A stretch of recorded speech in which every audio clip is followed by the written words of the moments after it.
என் தந்தை தலைவர் வைகோவின் சார்பாக இந்த 25ஆம் ஆண்டு விளையாட்டு நாள் ஸ்போர்ட்ஸ் டே நிகழ்ச்சியில் கலந்து கொள்வதில் மட்டற்ற மகிழ்ச்சி அடைகிறேன். அதே மாதிரி இன்னைக்கு annual sports day. Since it's an annual sports day function, I would like to brief the students about the benefits of playing sports and being physically active. It's not necessary for every sportsman to get a medal or to become a state level or a national level champion. However, all sportsmen eventually become champions in a journey called life. இது 25ஆம் ஆண்டு விளையாட்டு நாள் நிகழ்ச்சியாக இருப்பதால் நாம் விளையாடும் பொழுது, உடற்பயிற்சியில் ஈடுபடும் பொழுது உண்டாகும் நன்மைகளை பற்றி இங்கே இருக்கும் மாணவர்களை விவரிக்க நான் விரும்புகிறேன். ஒரு அனைத்து விளையாட்டு வீரர்களும் பதக்கங்களை வெல்ல வேண்டிய அவசியம் இல்லை.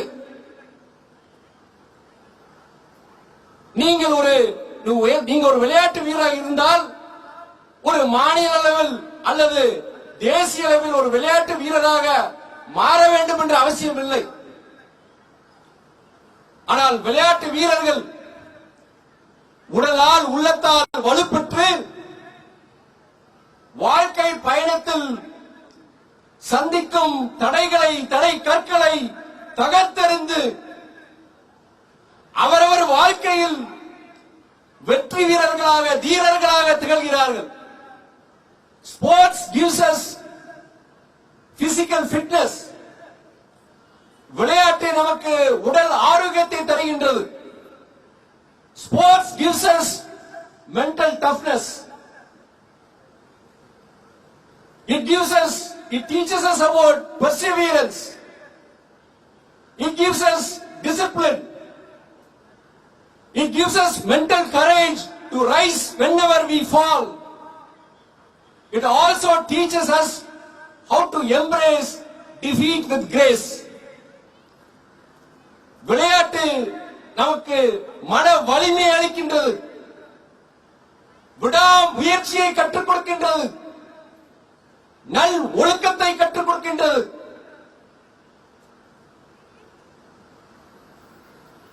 ஒவ்வொரு முறையும் விழும்போதும் திரும்பி எழுந்து போராடும் அந்த போராட்ட குணத்தை நமக்கு கற்றுக் கொடுக்கின்றது.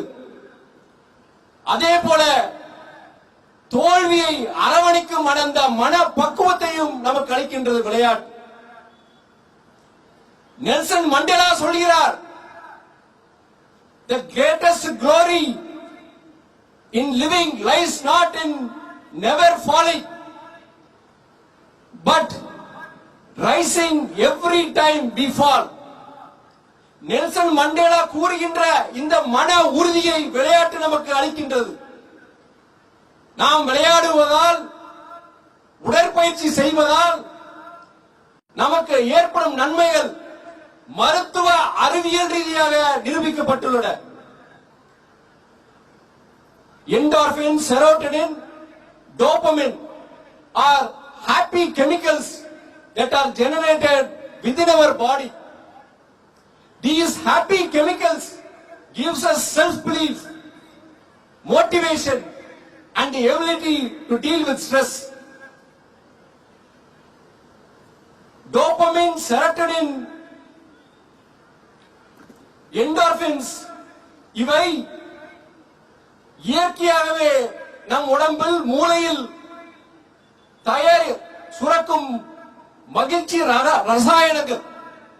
இந்த மகிழ்ச்சி ரசாயனங்கள் நமக்கு ஒரு உத்வேகத்தை, ஒரு தன்னம்பிக்கையை தருவதோடு நம் மன உளைச்சலை குறைக்கவும் உதவுகின்றது.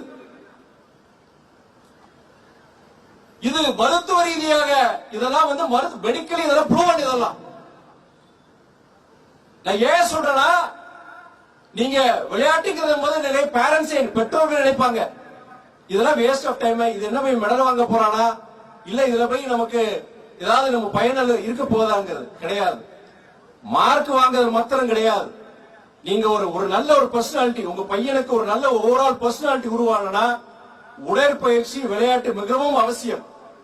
அவனுடைய திருமண வாழ்க்கைக்கு, அவனுடைய உடல் நலத்திற்கு, மனநலத்திற்கு விளையாட்டுங்கிறது நான் சொல்றது நீங்க district level state level champion இருக்கிற அவசியம் கிடையாது. ஒரு நாளைக்கு குறைஞ்சபட்சம் ஒரு அரை மணி நேரம் 1 மணி நேரம் இங்க பையன் விளையாடணும், பையனோ மகளோ விளையாடணும். அதனால இவ்வளவு விவரிச்சு நான் சொல்றேன். நான் விளையாட்டு உடற்பயிற்சியுடைய அவசியத்தை பத்தி. அதாவது அதே வேளையில் a sportsman may not win a medal, he may never win a competition, but he eventually becomes a champion in real life, overcoming obstacles and challenges. ஒரு விளையாட்டு வீரன் எந்த ஒரு பதக்கத்தையும் வெல்லாமல் இருக்கலாம், ஆனால் எந்த ஒரு பதக்கத்தையும் ஜெயிக்காமல் இருக்கலாம். அவன் எந்த ஒரு போட்டியிலையும் வெற்றி பெறாமல் இருக்கலாம். ஆனால் சோதனைகளும் சவால்களும் இருக்கும் வாழ்க்கை பயணத்தில் ஒரு வெற்றி வீரனாக இறுதியாக மாறுகிறார். Hence, students, I advise you, by studying hard, by playing hard, you can achieve greatness and success in your life. ஆகவே மாணவ செல்வங்களே, நன்றாக படியுங்கள், நன்றாக விளையாடுங்கள். அதன் மூலம் உங்கள் வாழ்க்கையில் எல்லையில்லா புகழையும் வெற்றிகளையும் அள்ளி குவியுங்கள். நன்றி, வணக்கம்.